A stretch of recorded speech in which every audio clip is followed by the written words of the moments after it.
és el meu llibre.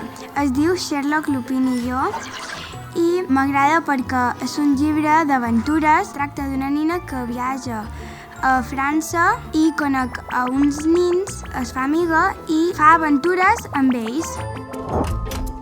Aquest llibre se nom Los Cinco i se trata de quatre germans i un cosset. Era una tarda molt soleada i se van anar a dormir en un parc. I després, quan venen uns dos motoristes que duien un maletín molt secret. Ja m'agrada aquest llibre, es nom Daniela Golubeva, Atrapados en el Instituto.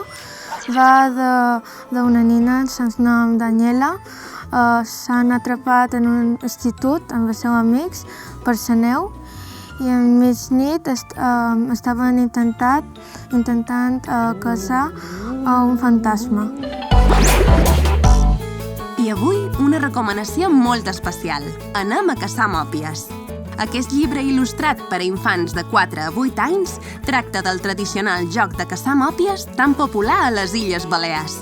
Conta la història de 3 amics, na Carla, na Mariona i en Jordi, que en el transcurs d'una nit d'acampada viuran sorpreses i aventures mentre tracten de caçar les misterioses mòpies que viuen als boscos.